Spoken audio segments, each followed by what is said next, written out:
Hello दोस्त, आज the vision 0.1 में आपका स्वागत है। आज मैं आपको पुरातात्विक स्रोत से जुड़ी जानकारी देने जा रहा हूं कि पुरातात्विक स्रोत होता क्या है, उसमें क्या क्या पाया जाता है। ठीक है, पुरातात्विक स्रोत जानने से पहले, किसी भी शब्द को जानने से पहले उसका अर्थ आपको जानना जरूरी है, क्योंकि अर्थ आपको पता है तो उसके जरिए आप उसकी विशेष जानकारी प्राप्त कर सकते हैं। ठीक है, पुरातात्विक यानी इसको मैंने 3 भागों में डिवाइड कर दिया।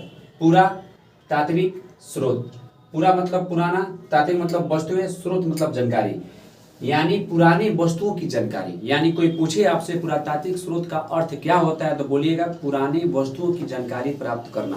ठीक है, लेकिन जब इसको परिभाषा के साथ देना हो तो बोलिएगा कि जब उत्खनन से प्राप्त पुरानी वस्तुएं की जानकारी हमें प्राप्त होती है उसे पुरातात्विक स्रोत कहते हैं।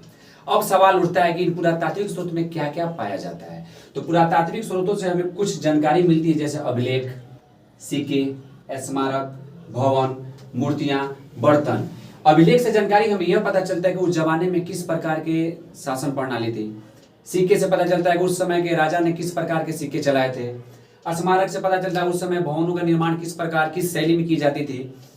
भवन, मूर्तियां, यानी बर्तन के जरिए, यानी उस समय के काल के लोग किस प्रकार के बर्तन का उपयोग करते थे। इन सभी तथ्यों से हम पुरानी वस्तुओं की जानकारी, उस काल के इतिहास की जानकारी हम हासिल करते हैं।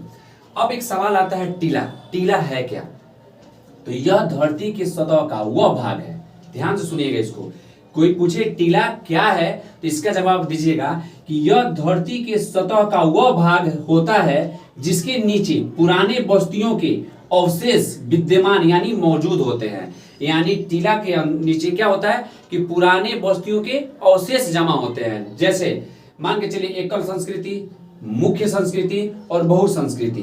एकल संस्कृति में आप किसी एक संस्कृति से जुड़ी ही गतिविधियों के बारे में जानकारी प्राप्त करते हैं। मुख्य संस्कृति के जरिए किसी भी शासन, किसी समय के मुख्य सभ्यता और संस्कृति की जानकारी करते हैं, जैसे हड़प्पा। और बहु संस्कृति में बहुत प्रकार की संस्कृतियों की जानकारी हम प्राप्त करते हैं। आपको बताए थे पुरातात्विक स्रोत के बारे में। अब हम आपको बताने चल रहे हैं पुरातात्विक विज्ञान है क्या। पुरातात्विक विज्ञान यानी पुरातात्विक विज्ञान का मायने होता है कि पुरानी वस्तुओं को विशेष रूप से जानकारी प्राप्त करना, उसे ही पुरातात्विक विज्ञान कहते हैं। ठीक है, इसको अंग्रेजी में बोला जाता है आर्कियोलॉजी। ठीक है, इसकी परिभाषा जब आप परिभाषित कीजिएगा तो बोलिएगा कि यह एक ऐसा विज्ञान है जिसके जरिए हम प्राचीन टीलों एवं स्मारकों के उत्खनन के जरिए जो वस्तु प्राप्त करते हैं, जो कलाकृति प्राप्त करते हैं, उसके जरिए ऐतिहासिक विश्लेषण किया जाता है, उसे पुरातात्विक विज्ञान कहते हैं। गंगा घाटी में, ठीक है, गंगा घाटी में भौतिक उत्खनन जब हुआ तो वहां से हमें कुछ विशेष प्रकार की जानकारी प्राप्त हुई कि वहां के लोग किस प्रकार की जीवन शैली जीते थे, किस प्रकार के बस्तियों में रहते थे, किस प्रकार के मृद भांडों का प्रयोग करते थे। ठीक है, मृद भांड का मतलब होता है मिट्टी का बर्तन। मृद मतलब मिट्टी, भांड मतलब बर्तन, यानी मिट्टी के बर्तन। यानी किस प्रकार के बर्तनों में उन्होंने अपना भोजन ग्रहण करना, साथ ही साथ उन्होंने किस प्रकार का अनाज और किस प्रकार के औजार और हथियारों का प्रयोग किया। अभी हमने आपको बताया उत्तर भारत की संस्कृति के बारे में, जिसमें गंगा घाटी की कुछ जानकारी हमें प्राप्त हुई। अब मैं आपको बताने जा रहा हूं दक्षिण भारत की भौतिक संस्कृति के बारे में। इस भौतिक संस्कृति में पुरातत्व विभाग ने जब उत्खनन किया तो कुछ अवशेष प्राप्त हुए, यानी बहुत सारे मात्रा में कब्र पाए गए।